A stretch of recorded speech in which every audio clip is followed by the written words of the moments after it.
What is going on? It's Alex coming back at you with another video, and today we are going to be going over the best and worst performances in college football for week number 3. If you are new, feel free to like, comment, and subscribe. I do this every single week, and I just started a new series last week, which is called, it's not Rookie Watch. Well, I guess it is Rookie Watch. We're doing that, but we're also starting another new series this week that's going to be identifying the former first-round picks of previous years and looking at how they're doing. So stay tuned for that. We're obviously doing mock drafts. We're going to be having a video every single day now. That's just what I've done. Deciding to try to do it as much as I can. So it's going to be a fun one. Stay tuned for that.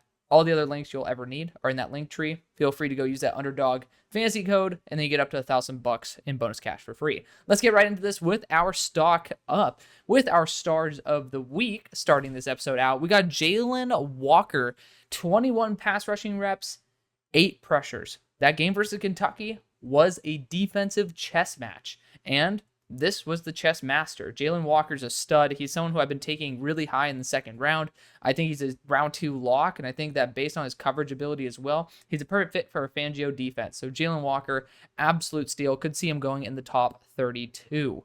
At number 2, technically, this isn't, the stars aren't ordered in any way. These are just stars in general. Diverting away from actual draftable players, Arch Manning had a phenomenal day, not including over 60 yards and a rushing touchdown. He had 9 receptions, or not 9 receptions, 9 completions for 223 yards and 4 touchdowns. Only one of those was a big-time throw, but he had 0 turnover-worthy plays. Ended up coming in for Quinn Ewers, who hurt his abdomen. I haven't seen that one before, but, Quinn wasn't having the best of days either, but it wasn't having a bad day. That's why he won't be on this list. But Arch Manning came in relief and ended up doing a fantastic job. I wanted to give him the credit because there's a lot of good players this week, but I really think that this stood out as one of the best. Next, we got Kobe Hudson, wide receiver out of UCF. So he didn't perform. So there's another player in that game that we'll be talking about named Jack Beck, who technically, statistically outperformed him. But Kobe Hudson had 6 receptions, 145 yards, 2 touchdowns. And this was part of a comeback late in the game. 230 passing yards on the team. So less than 100 yards, less than 90 yards. So 85 yards passing to everybody else. 145 and 2 to Kobe in a big game. Did a fantastic job, but we'll be highlighting Jack Beck later, who ended up having statistically a better game. But again, talking about the share of responsibility, Kobe Hudson took it upon himself. So shout out to him. He's someone who I haven't studied yet, but I really do love the fact that he is already showing out. And jumping into the rest of the stock up, remember, there are over 60 guys I had, so this breaks my heart to have to pretty much filter it down to 13 or 14 per week. But these are the stars, and then the stars are the stars of the stars, if you get what I'm saying. But Walter Nolan did a fantastic job. 5 pressures, 4 defensive stops. That is going to be pretty much an impact play almost every single drive.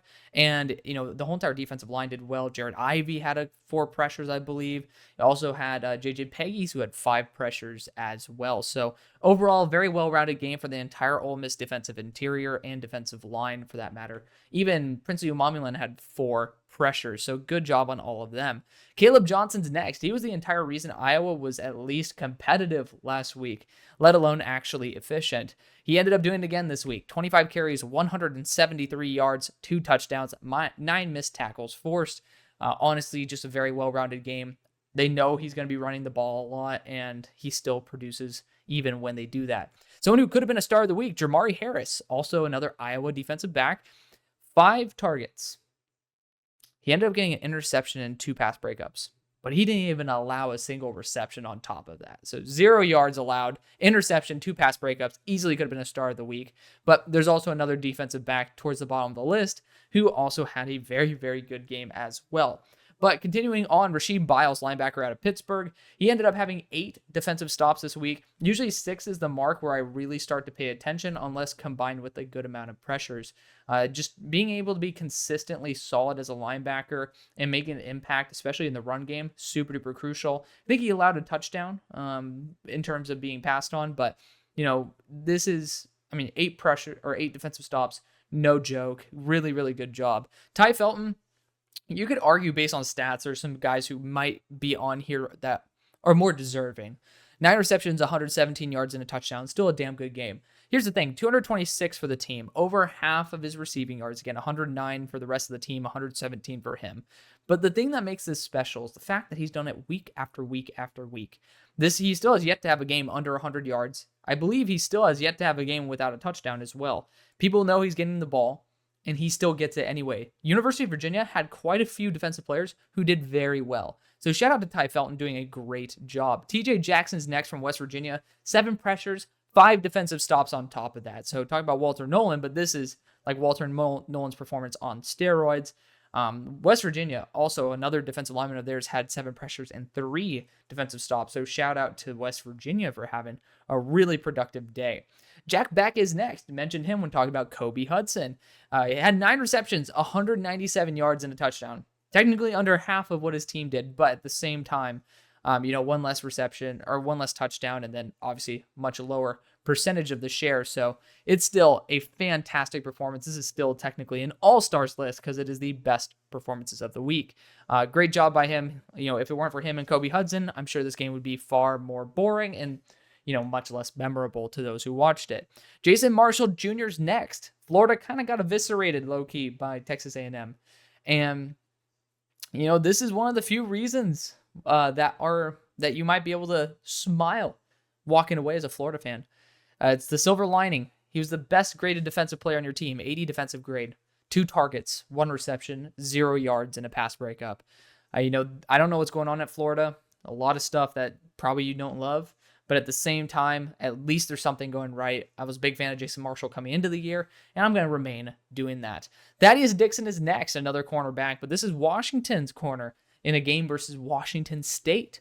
He ended up performing very valiantly, 5 targets, 1 reception, 3 yards, 1 interception, 2 pass breakups. Another player, just like Jamari Harris, who could have ended up being in star of the week. Fantastic performance. And then ending off our stock up, we got Ozzy Tropilo. Big fan of his game. I haven't been able to actually watch him in all 22, hence why I don't actually have a solidified opinion. But when you end up looking at how he's played this year, he's had 2 key games where he should have been allowing pressures. And versus Missouri, versus Florida State, he's allowed 0. And he allowed 0 in the week in between as well. So he's been absolutely locked down. I don't know if that's going to be NFL translatable, but that's because I haven't watched him in depth yet. So it very well might be. This guy might be the little hidden steal for what's going to be coming up in the future. Super excited to see how he's going to turn out. His mom's actually active on Twitter. I saw her like my tweet. Ozzy needs to do that, and then we could get him on the show. But continuing on, I should be flipping these around so we can end off on the high note, but we're going stock down. And Jaylen Daniels. This guy pisses me off again. I mean, I ended up, when I did my reevaluation of him, I ended up being able to see that his processor really regressed after having an extended period of time away from the team last year with the season-ending injury. So Jaylen Daniels, processor-wise, has just gotten really, really, really poor. It sucks. 11 completions, 150 yards, 0 touchdowns, 2 interceptions, another 2 interceptions. 0 big-time throws, 3 turnover-worthy plays. That's the biggest kicker. There was nothing positive to learn from this game. He ended up having some rushing touchdowns, I think, but it's like, who gives a shit? I mean, at the end of the day, your job is to be a quarterback and at least be able to pass the ball. It's great if you can end up running it as well, but for somebody who has the arm talent that Jaylen does, it is honestly a kick in the balls because I was really hoping for him to take that big acceleration step up, and he just really has not. And I mean, these quarterbacks who ended up getting hurt in the middle of the year last year, they're not performing well this year. I don't know why. The processors just have not been able to maintain their consistency through the injuries. But continuing into the stock down, Roydell Williams, 5 carries, 15 yards, 1 touchdown, 1 fumble. The good news is 3 missed tackles forced on 5 carries. That's at least a plus. And then obviously touchdown run, that does cap the amount of yards. So you could say, like, I don't remember how many yards the touchdown run was, but technically could have been more yards. You guys get what I'm saying about. But Montreal Johnson, this guy, I almost put him above Jaylen Daniels as a dud of the week. 7 carries, -7 yards. The hell is that all about? And I know Texas A&M has a great defensive front, But you know who almost made my stock up list? Jake Slaughter, because he went up against the defensive front of Texas A&M, and he played very well. So I don't really want to hear it. People got mad at me because I said Trevor Etienne was better than Montrell Johnson. Hate to say it, it's true. That's just what it is. And unfortunately, that's just a big kick towards a big kick to this stock of Montrell Johnson. Then we got the Greens back to back. We got Ernest first and then Garrett next. Ernest Green ended up allowing 4 pressures this week. He was starting to look a bit more fluid, a bit better, and versus Kentucky. And this is what I was saying. I wanted to be able to watch him versus some more like NFL translatable edges. That's JJ Weaver as well. Not like he didn't even put up a great stat line, but he's just not like on Jaylen Walker's level, who's on his own team. So you think Ernest Green would be in a very good spot, going up against Mikael Williams, Jalen. Why do I want to call him Jalen Daniels? But Walker. What the hell? I'm forgetting his first name. Jaylen Walker. What the hell? I knew that from the beginning. But regardless, he has plenty of experience versus top tier edge rushers, and then allowing 4 pressures in a game where the whole entire offense was extremely inefficient. I could have put Beck on here, but at the same time, I mean, they still squeezed out the victory, and his statistical performance wasn't necessarily as bad as I think would deserve it wasn't one of the ones I ended up putting on stock up, I'll put it that way, but certainly wasn't one that I ended up thinking, this is crucial. Like for people starting to talk about Ernest Green as a potential first round pick, and we'll go into this freaking 7-round mock draft that I recorded my response to and then ended up corrupting the file. I still think that, like they said, oh, well, he was a day 3 grade. Now he's like a day 1 grade for me. I'm like, let's wait. And, we ended up seeing. Then Garrett Green, just another pretty mid performance. It's 16 receptions 16 completions, 210 yards, 2 touchdowns, 2 picks. It's like, that doesn't seem like a stock down worthy. Like, it's not good, but it's not a stock down worthy performance. But it was 2 big time throws to 5 turnover worthy plays. So for me, not a big fan of that. I really want my quarterbacks to be limiting the amount of turnover worthy plays, not emphasizing them. Ricky White is next. He's on here for 2 weeks in a row. 9 targets, 3 receptions, 4 yards, 2 drops. That's the kicker. 2 drops. Just unacceptable performance. I think they won, did they not? I'm pretty sure that they ended up, yeah. they ended up beating Kansas State too. But it's like, dude, you cannot have 4 receiving yards on 3 targets and then drop 2 of them. You can't do that.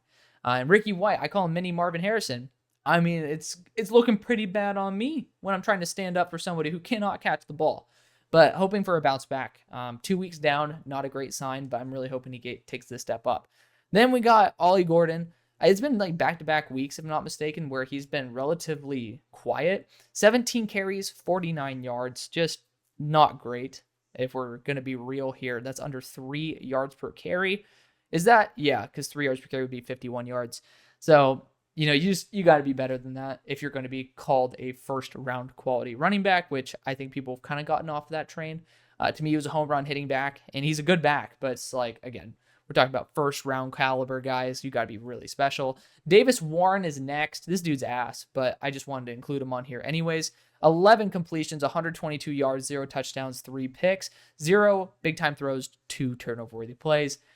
When you go from, national championship to this dude, I just feel bad for Michigan fans. Then we got Marcus Bowe, friend of the show. Obviously, you guys know I love him, but he did allow 4 pressures and produced biggest loss of all time. He had some very bright moments there, so that's what I'm going to say. He has some very, very good moments, and Olufashinu had 6 pressures allowed in 1 game last year, I think, versus Ohio State, so it's far from writing him off, but I would be doing myself, as well as you guys, a disservice if I didn't at least acknowledge the fact that it wasn't a great game, and this is a key opportunity to see how he bounces back from it. I saw him get fired up during the game. That's a good sign, but the question is this going to be the beginning of a downward spiral? I don't think so. I have faith in Marcus to bounce back. However, it is still noteworthy that you allow 4 pressures in one of the biggest losses, or in the biggest loss of Purdue history. Then Amari Niblack. This is a bigger one. I mean, this dude got 7 receiving yards on the year, 0 receiving yards this past week. This guy's been a non-factor for Texas. And I was like, this is the perfect Jaylen Sanders replacement. I don't get it. I don't get it. He inspired a series that I'm probably going to be doing where it's basically saying who should return to school. But he needs to return to school. And then Jaylen Walker, the icing on the cake at the end. He ended up performing fine. Technically I should have probably put him earlier so I could have ended off on a bang, but he only got 1 pressure on 26 pass rushing reps. The offensive interior for the Georgia Bulldogs actually performed very valiantly. I thought that he was relatively a non-factor for portions of the game. He ended up popping up here and there, but the inconsistency is just too much for a guy some people think should be a top 5 pick. But that's going to be the video. Thank you so much for watching. I love you. See you on the far side. Peace.